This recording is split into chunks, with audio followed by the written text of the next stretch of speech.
Muy bien, empezamos entonces. ¿Me escuchan, no? Sí, doctor. Listo, ya. Muy bien, el día de hoy, continuando con el desarrollo del curso, vamos a tocar el tema que es un tanto describir cómo es el proceso de atención del niño en forma básicamente presencial. Entonces, el concepto es que el proceso de atención es, como su nombre lo indica, un proceso mediante el cual el niño y su acompañante, que usualmente, generalmente siempre es la madre, aunque en estos tiempos vemos también con bastante frecuencia la presencia de la abuelita, antes que del padre.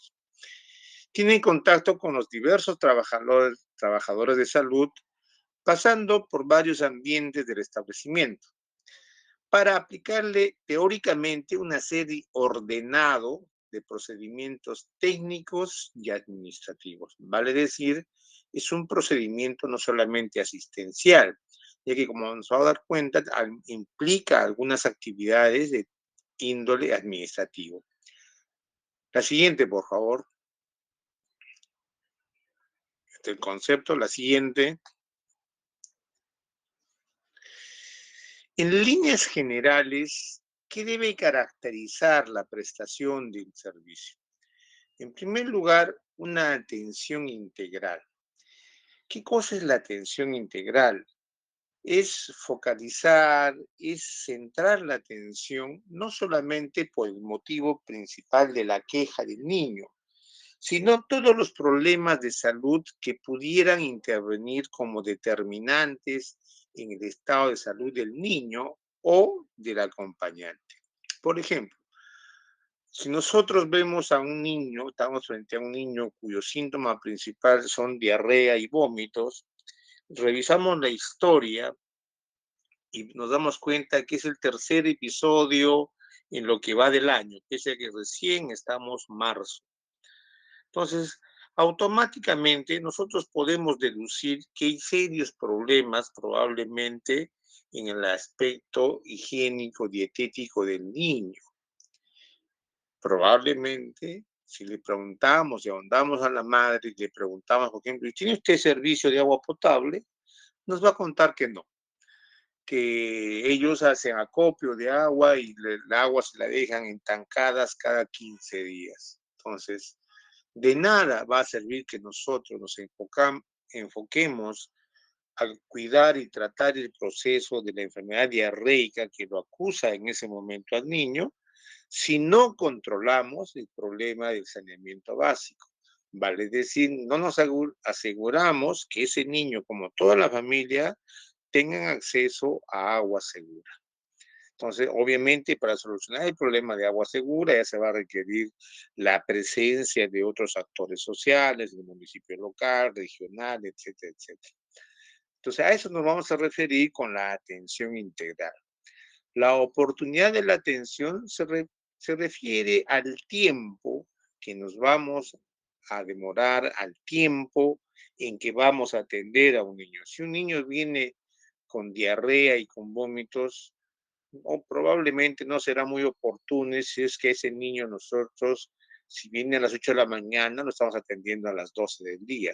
Debemos recordar que tanto la diarrea como los vómitos son signos de emergencia en el niño. La eficiencia tiene que ver cómo nosotros solucionamos un problema con el menor costo. Debemos recordar que la mayoría de los pacientes que nosotros atendemos, si bien es cierto, son asegurados, pero también a nadie en estos momentos le sobra el dinero, los recursos económicos, por lo tanto debemos procurarle resolver el problema con la menor inversión en salud.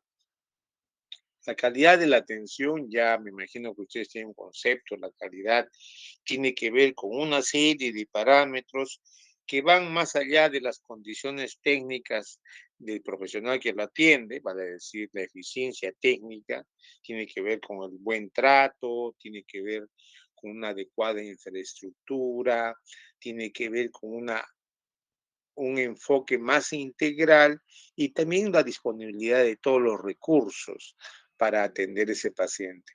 Nosotros podemos atenderlo muy bien, en forma oportuna, pero si de repente el medicamento que le estamos indicando no hay en farmacia, no se completa el ciclo de calidad. Y recordar siempre que la organización de los servicios de salud en estos momentos funciona en base a redes de servicios de salud. ¿Qué significa redes? ¿No? Las redes son un conjunto de servicios de salud articulados entre sí, unos de menor nivel y otros de mayor nivel, pero que al estar articulados en redes nos va a permitir referir a los pacientes, va a decir, mandarlo a un establecimiento de mayor jerarquía para que allí se lo solucione. Por ejemplo, acude a nuestro establecimiento un niño con síntomas respiratorios severos, con bastante fiebre, y cuando lo examinamos, pues nos encontramos un niño taquineico, con bastante fiebre, con insuficiencia respiratoria, y sospechamos que es una neumonía.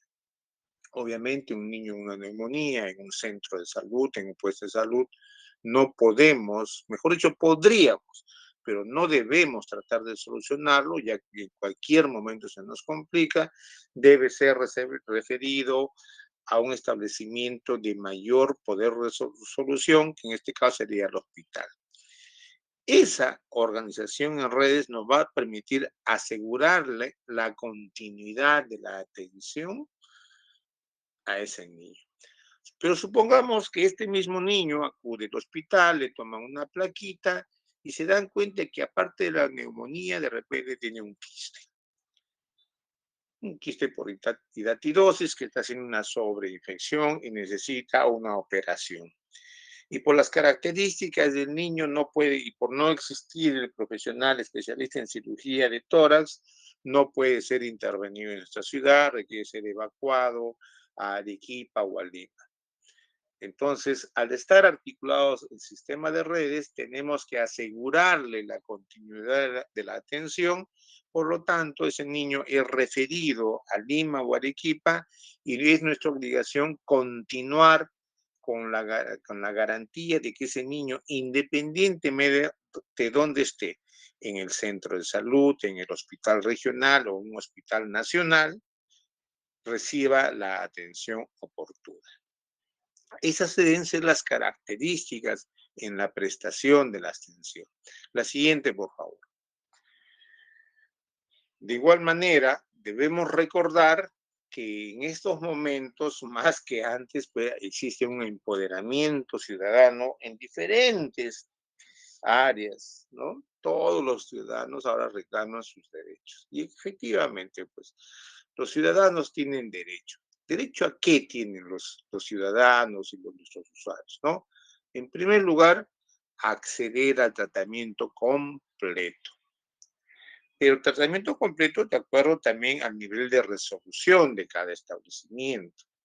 Como ya les decía, los centros de salud, puestos de salud están preparados de una manera, los hospitales regionales de otra manera, pero también existen los hospitales nacionales, cuando probablemente existan recursos que no tenemos para nosotros atenderlos aquí y son referidos a otro nivel.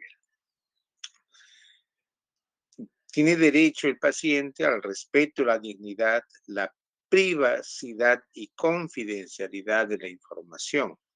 Debemos recordar que todo el contenido de la historia clínica solamente puede acceder el paciente y cuando se trata de los niños, su tutor, que generalmente es la madre o los padres, ¿no?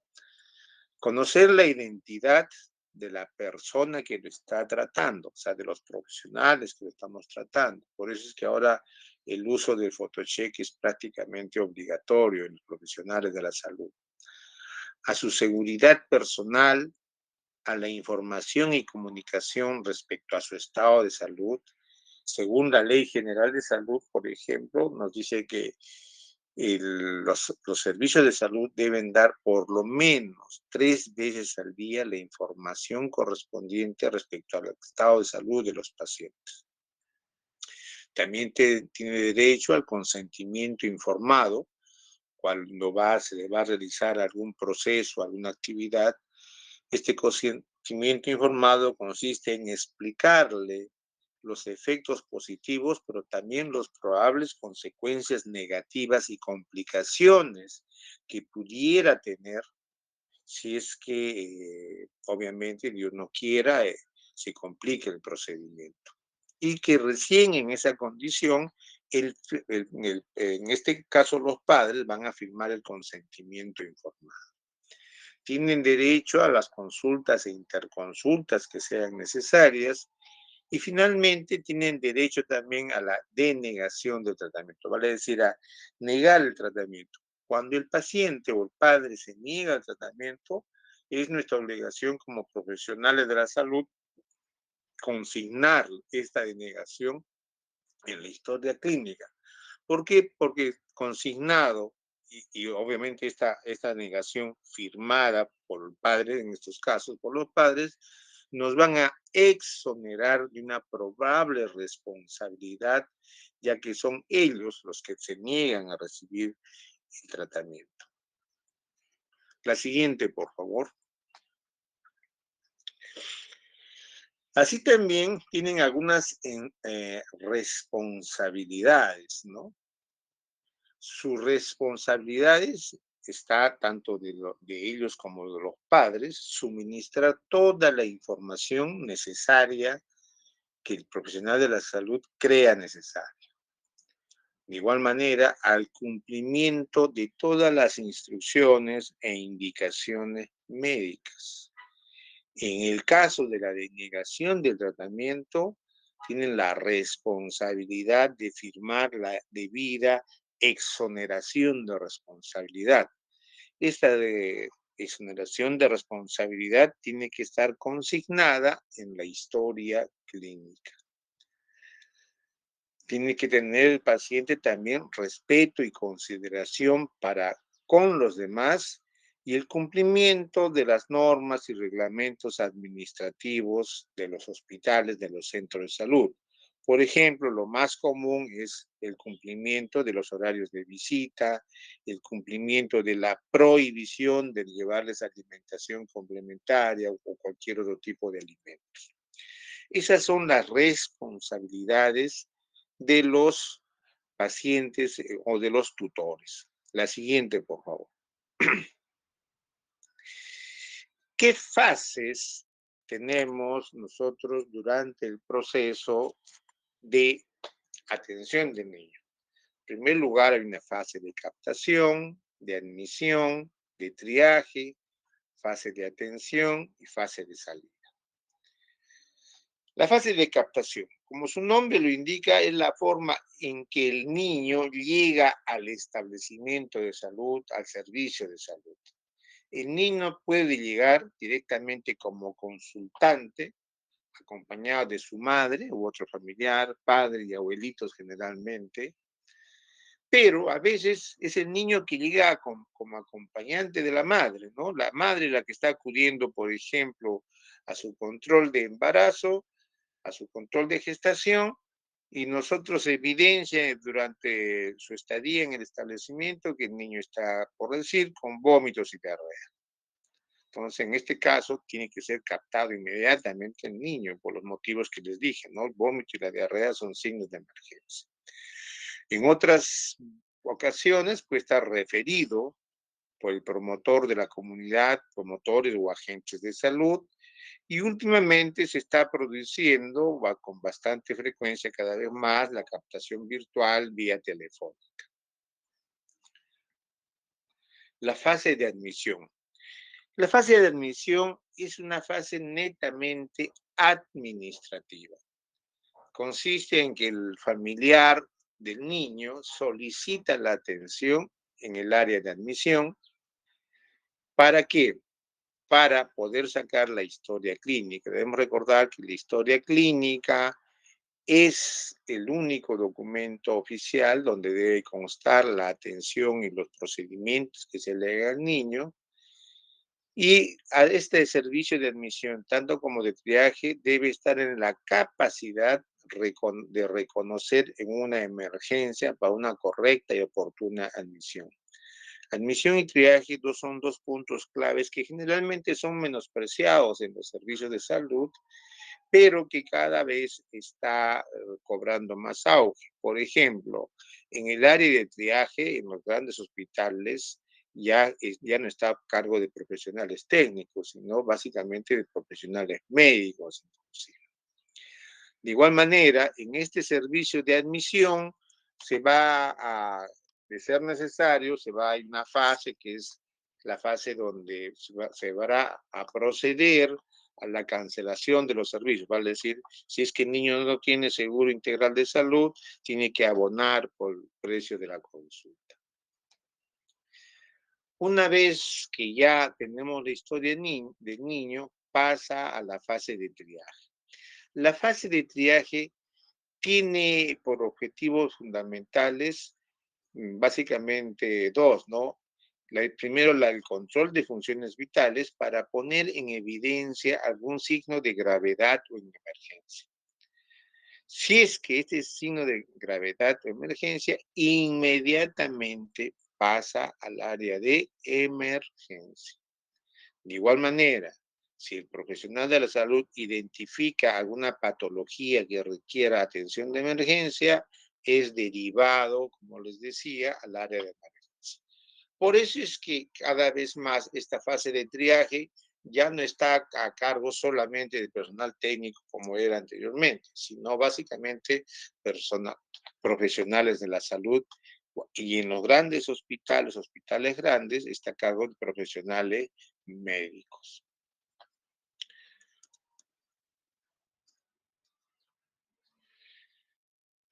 Entonces, durante la fase de triaje existen algunos objetivos, ¿no? La primera también es la identificación del niño.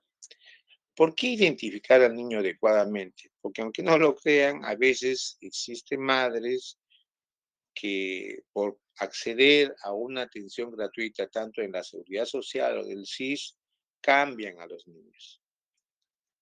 Entonces, debe procederse a una adecuada identificación del niño, determinar si es una emergencia. Si es una emergencia, pase inmediatamente al consultorio de emergencia.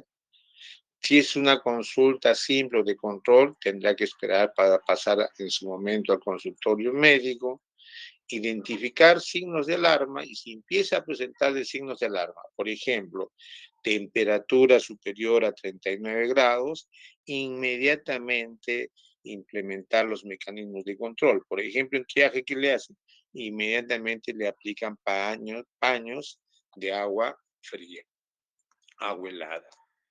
¿Cuáles son los signos de alarma que van a justificar que ese niño inmediatamente pase al servicio de emergencia, ¿no? Fiebre superior a los 39 grados, vómitos, convulsiones, estado de inconsciencia o letargia. Letargia es cuando el niño está medio adormitado, está más para la otra que para esta, ¿no? Diarrea, tos con dificultad respiratoria. La dificultad de respiratoria la identificamos por puede haber tiraje subcostal, intercostal, cianosis y respiración rápida, traumatismos graves, dolor abdominal agudo y envenenamiento. Cada vez, cada vez menos realmente vemos el envenenamiento, pero anteriormente sí, pues era una causa bastante frecuente de atención. De ahí ya pasa a la fase de atención médica, ¿no? En esta fase de atención médica, lo primero que tiene que hacer el médico, aparte de saludar al acompañante, o sea, a la madre familiar y al niño, es proceder a una evaluación integral del niño. ¿Cuál es la finalidad de la atención? Clasificar y calificar el estado de salud del niño. Vale decir, en los 10, 15 minutos que dura esta fase de evaluación, el médico tiene que tener una idea más o menos ya global cuál es el estado de salud de este niño y clasificarlo.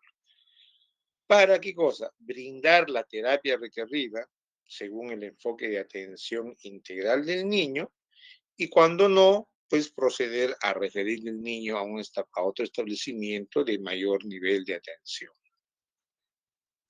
La siguiente, por favor.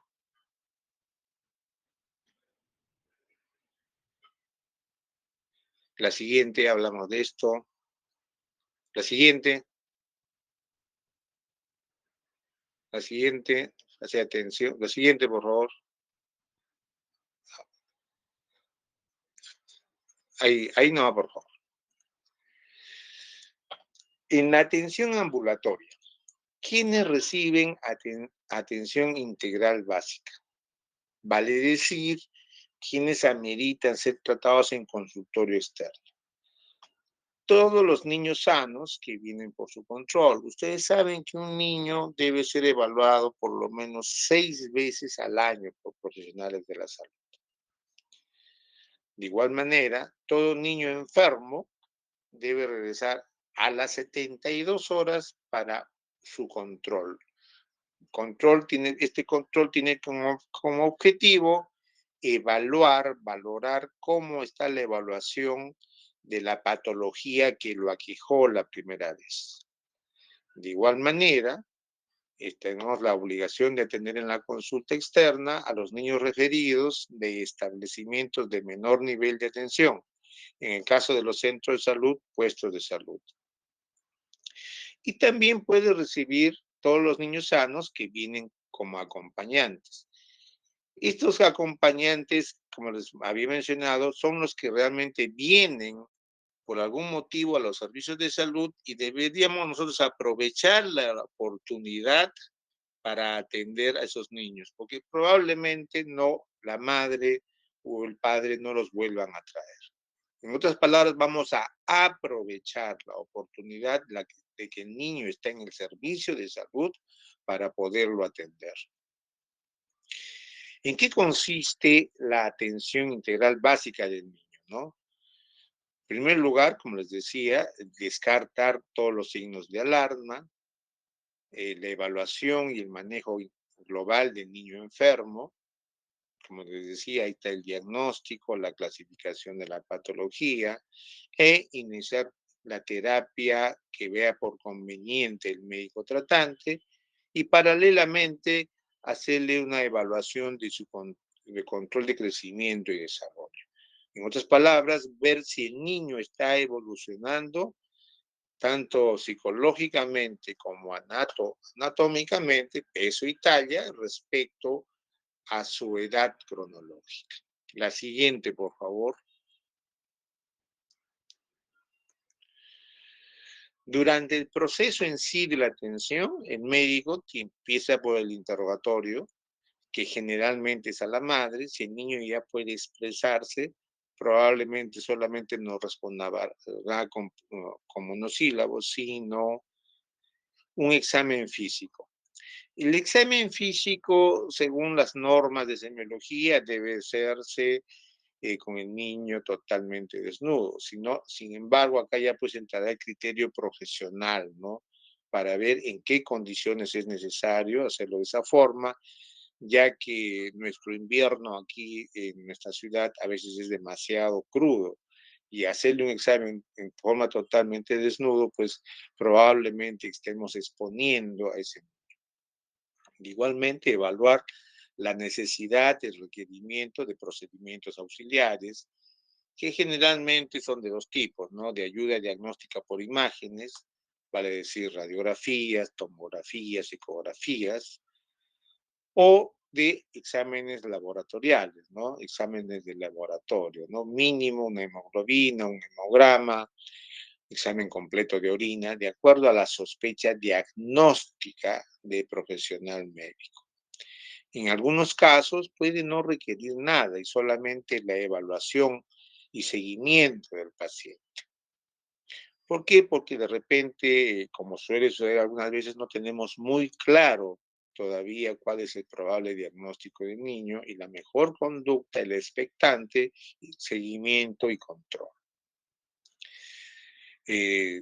Posteriormente pasamos a clasificar el estado de salud del niño. Esta clasificación pasa por la mente del colega médico, ver si es un niño en estado grave o está estable. Si está grave, obviamente amerita pues una referencia a un establecimiento de mayor nivel. Si está estable, podemos pasar a la iniciar y la indicación del tratamiento médico.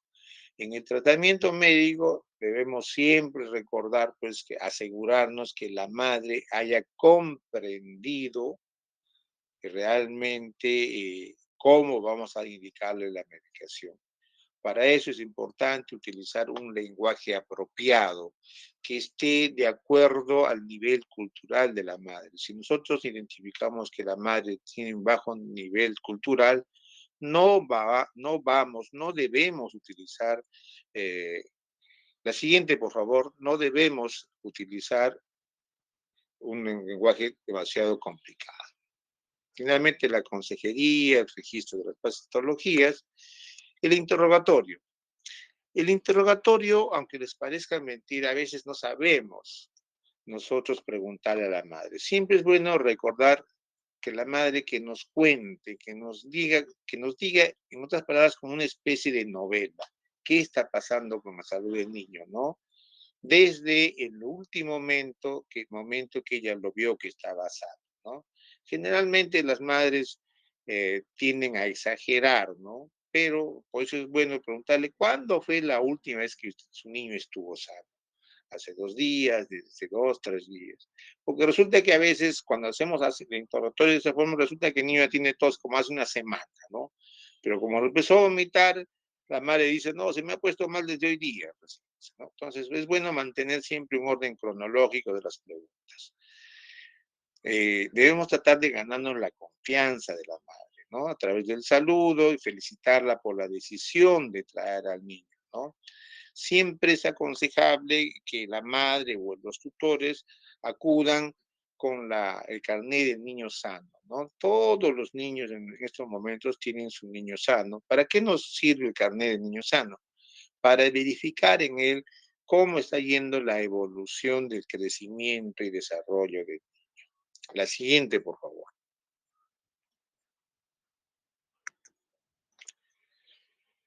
Como les decía, es bueno preguntar a la madre para también sobre los signos de alarma, verificar el control de crecimiento, evaluar el estado nutricional del niño, controlar cómo va el tema de sus inmunizaciones. Para esto debemos recordar que debido a la pandemia de estos 3 últimos años, como que ha habido cierto relajamiento en todas las madres respecto al estado vacunal de los niños, que es necesario que retomen también las madres, ¿no? Empezar paralelamente ya consejería sobre la prevención y promoción de la salud. La siguiente, por favor. Respecto al examen físico del niño, como ya les decía, tenemos que valorar la pertinencia o no de que se desnude al niño. No nos debemos también nosotros verificar las funciones vitales del niño y iniciar el examen físico en base al procedimiento semiológico, ¿no?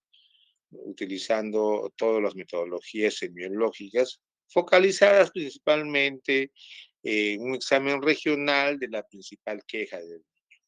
Acá, en respecto al examen físico, cómo realizarlo, va a pesar mucho la experiencia, el expertise de los profesionales médicos. Paralelamente, nosotros ya vamos a ir determinando qué tipo de procedimientos, exámenes auxiliares vamos a requerir para verificar o corroborar nuestro diagnóstico. La siguiente, por favor.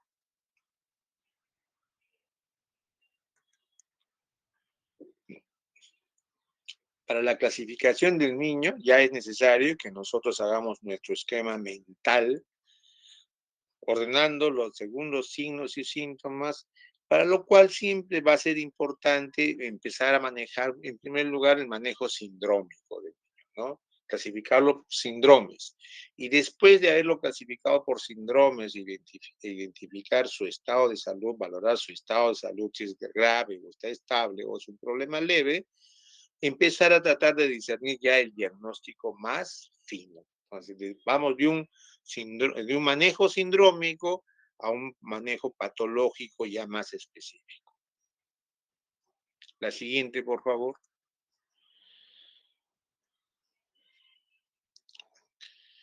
Respecto al tratamiento ya médico en sí, ¿no? No sé si para bien o para mal, en estos momentos la mayoría de las patologías pediátricas ya tienen su protocolo de tratamiento. Vale decir, hay un consenso entre los especialistas, los profesionales especialistas a nivel nacional y mundial, que han determinado que para tal patología, este debe ser el tratamiento priorizado. Ante tal variante o si fracasa ese tratamiento, ese sería el medicamento alternativo. Esos son los protocolos de tratamiento. Utilizar los protocolos de tratamiento es un signo de calidad del servicio, pero sobre todo también nos va a dar a los médicos un respaldo médico legal ante una probable complicación con el niño. Por ejemplo, algo que suele suceder con relativa frecuencia, ¿no? A nosotros los médicos se nos bombardea con una serie de información respecto a sobre nuevos tratamientos, nuevos antibióticos. Y supongamos que a nosotros justo ese día pues nos llega un niño con una probable neumonía. Y nosotros, ávidos de implementar nuevos tratamientos, utilizamos este nuevo tratamiento que todavía no ha sido aceptado, no ha sido validado por el Ministerio de Salud. Se inicia el tratamiento, este nuevo, por decir, una cefalosporina de cuarta generación, y para nuestra mala suerte el niño se complica y muere. Obviamente la familia va a proceder a hacer la denuncia correspondiente, nos va a enjuiciar. ¿Y qué va a pasar cuando lleguemos a las instancias correspondientes? Entonces, el juez o el fiscal o la persona o el comité de auditoría médica del colegio médico, del hospital, le va a preguntar, doctorcito tantos, ¿usted utilizó los protocolos aprobados en la norma técnica del Ministerio de Salud? ¿Sí o no? No. Si dijeron no, ya están casi fritos. ¿Por qué? Porque si dicen sí y utilizan el protocolo, trasladan ya la responsabilidad al Ministerio de Salud. ¿Por qué? El Ministerio de Salud, para aprobar un protocolo, supuestamente ha convocado un comité de expertos, los 10, 20 expertos, los mejores expertos a nivel nacional, y ellos, al emitir el protocolo, te están diciendo cuál es la pauta terapéutica, qué tratamiento debe seguir. Pero como ustedes dijeron no, se van a tener que explicarle a, a la persona que los está investigando, que lo está juzgando, no, que es el último tratamiento que salió en Lancet, etcétera, etcétera. Lamentablemente, ustedes van a tener que asumir la responsabilidad de ese tratamiento con las probables implicancias legales. ¿Por qué? Porque deben recordar que ustedes están en establecimientos del Ministerio de Salud o de Salud y ambas instituciones tienen su protocolo generalmente que es el mismo. Entonces, esa es la ventaja de trabajar con protocolos. Como les decía, si el tratamiento no puede ser administrado, puede ser indicado en el establecimiento de salud, se debe iniciar la referencia, la transferencia del paciente a uno de mayor nivel. Ojo, no se sientan mal. Muchas veces nosotros no es que no podamos solucionar el problema de salud, sino que no tenemos la cantidad de recursos o los recursos para esa patología. Eso es, por ejemplo, lo que pasaba con COVID, ¿no? En el primer nivel, nosotros aquí en Tana, dada la ingente cantidad de pacientes que tenemos, hemos estado manejando pacientes con tratamiento endovenoso, con tratamiento con línea de oxígeno, etcétera, etcétera, que en circunstancias normales solamente deberían ser administrados. En los hospitales, Pero como ya no tenían capacidad, lo hemos hecho nosotros. O sea, no se trata de capacidad del médico, sino se trata de que el establecimiento no tiene los recursos necesarios para hacer el tratamiento indicado. Otro ejemplo, ¿no? Todos nosotros en nuestro país, los profesionales de la salud médicos, salimos con el título de médicos cirujanos. ¿Qué significa? Debemos salir con la capacidad mínimo de hacer 2 procedimientos quirúrgicos, cesáreas y apendicectomías. Bueno, anteriormente en nuestras épocas era normal que el interno hagas una cesárea, un par de cesáreas, 2, 3 cesáreas y 2, 3 apendicectomías solos. Ahora no, pues ya a ustedes se les limita mucho más. Entonces resulta que no es que el médico no pueda hacer una cesárea, una apendicectomía, sino que sencillamente en mi centro de salud no tengo ni quirófano. Entonces por eso tengo que referir al paciente. Entonces, como les decía, cuando les digo no se sientan mal, no se trata de incompetencia profesional del médico, sino básicamente que no cuenta con los recursos necesarios para darle el tratamiento final que amerita el paciente. No olvidarnos también que todo el tratamiento debe estar indicado claramente en la historia clínica. No olvidarnos de las obviamente el nombre del medicamento, las dosis, y tiempo de administración y la vía. La siguiente, por favor.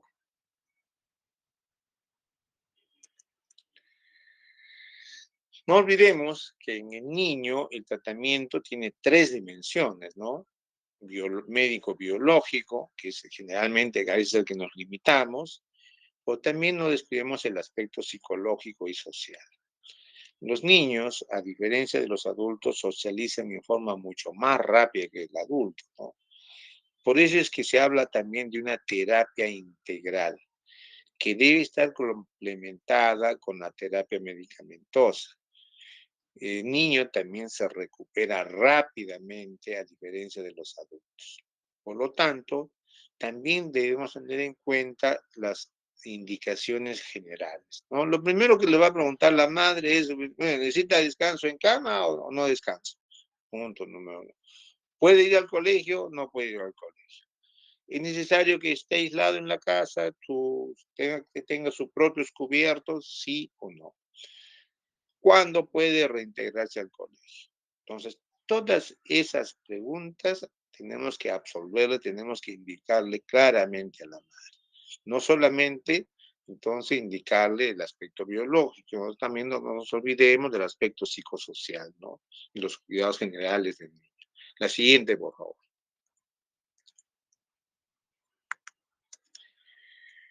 Bueno, sobre cómo administrar un tratamiento, ya creo que ustedes lo han llevado esto en farmacología, ¿no? Ya saben que se nos exige que los médicos debemos indicar el tratamiento utilizando los nombres genéricos de los fármacos. Se nos prohíbe utilizar los nombres comerciales, no es aconsejable. Todas deben estar las indicaciones en el recetario. No nos olvidemos de la letra, porque debemos ponernos también en el lugar del pellejo de los familiares, ¿no? Cuando están en la casa y quieran interpretar nuestras indicaciones. Y obviamente verificar la comprensión del tratamiento. Entonces al final le preguntamos a la madre, a ver, cuénteme señora, dígame señora, ¿cómo le va a administrar ese tratamiento? Nos va a demandar un poquito más de tiempo, pero es necesario para que nosotros verifiquemos que realmente la madre ha entendido cómo administrar el tratamiento. Finalmente, la siguiente, por favor. Debemos recordar que el proceso de atención del niño recién culmina con el registro de la atención. Entonces, ¿dónde va a quedar registrado, no?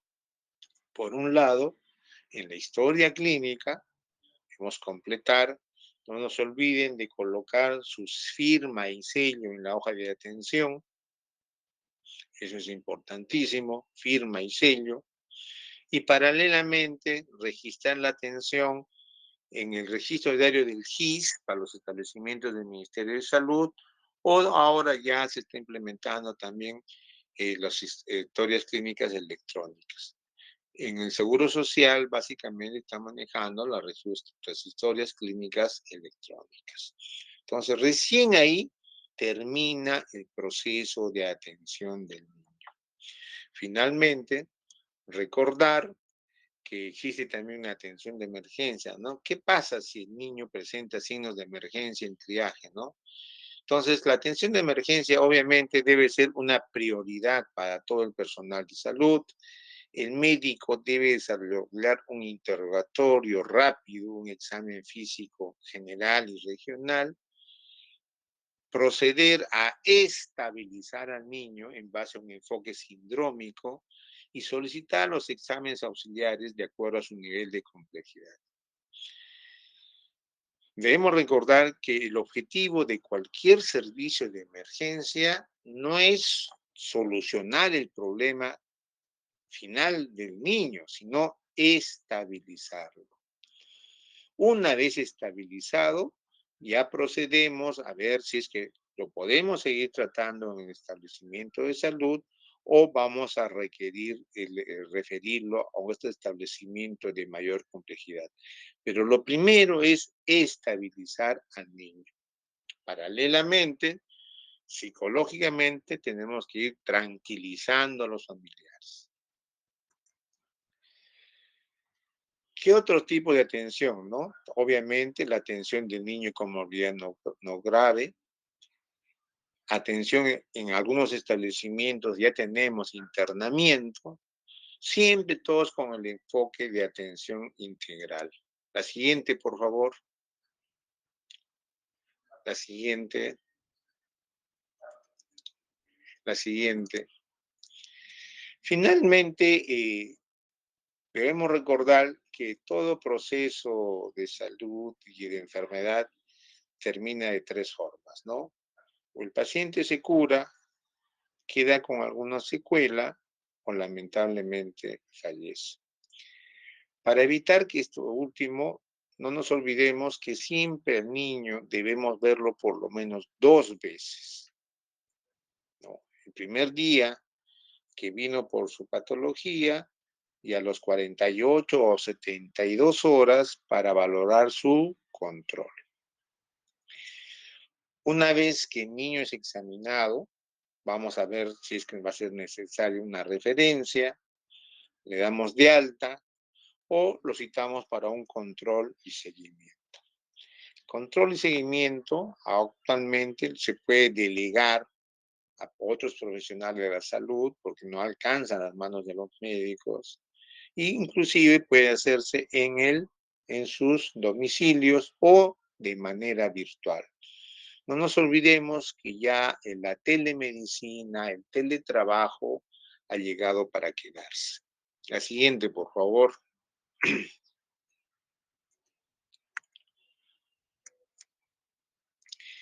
Y cuando lo mandamos al niño a su casa, no nos olvidemos de capacitar a la madre, de sensibilizar a la madre sobre los signos de alarma. Vale decir, ¿qué signos puede presentar el niño que puede indicar, por ejemplo, que el niño se está complicando? Un ejemplo, ¿no? Supongamos que un niño ha sufrido un golpe en la cabeza, un traumatismo encefalocraniano leve, ¿no? Al momento del examen, lo único que le encontramos es un buen chichón en la cabeza.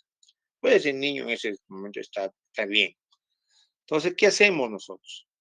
No podemos dar, pues, digamos, antiinflamatorio. ¿Y qué le recomendamos a la madre? Le recomendamos que en la casa le haga su seguimiento.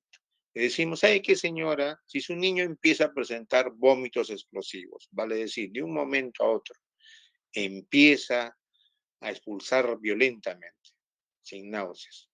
O si su niño se queja de dolor de cabeza, o si su niño pierde la conciencia por algún motivo, esos son signos de alarma e inmediatamente tiene que traerlo al niño. ¿Por qué? ¿Qué significaría eso? Que el niño probablemente está haciendo un hematoma intracraneal. Entonces, esa es la capacitación, la sensibilización que debemos de indicarle a la madre. Y siempre a las finales también ver su examen para ver ver su carnet de crecimiento y desarrollo para ver cuándo le toca su siguiente control y su siguiente vacuna. La siguiente, por favor.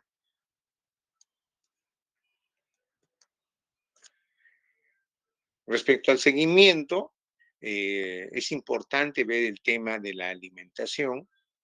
Bueno, aquí en Tacna ya no es problema, porque ahora nuestros niños son más obesos que desnutridos, obviamente, pero sí es necesario también no descuidar los problemas de anemia, ¿no? En Tacna, pese a que tenemos el nivel que tenemos, los índices de anemia están cerca del 30%.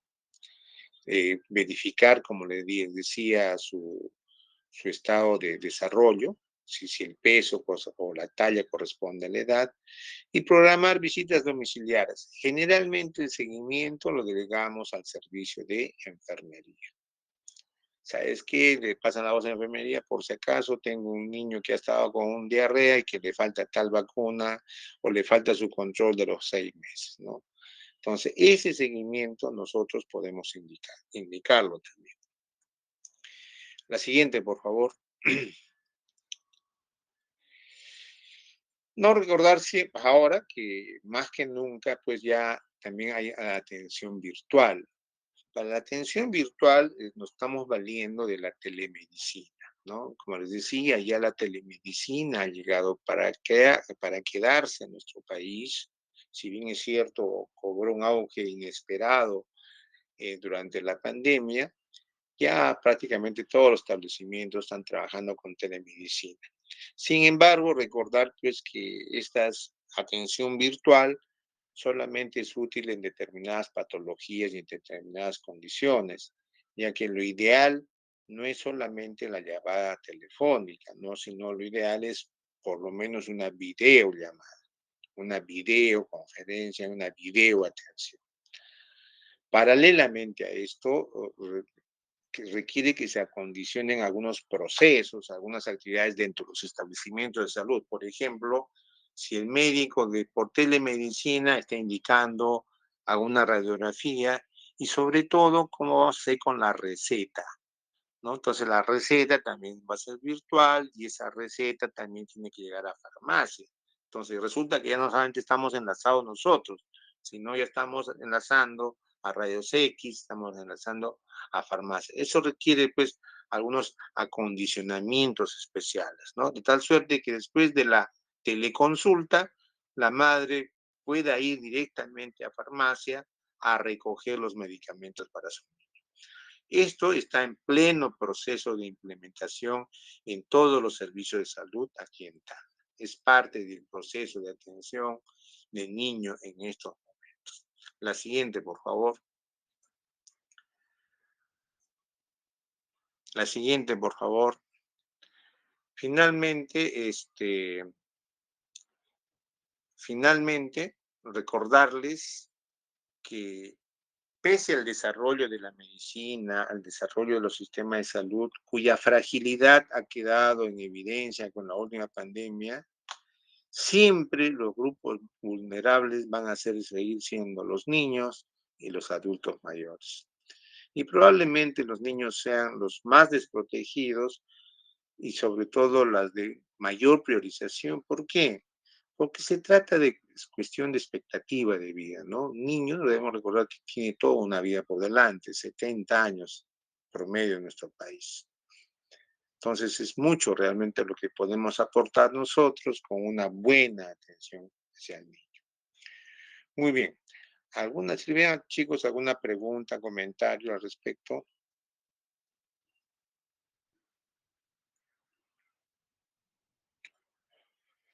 Muy bien. Entonces, si no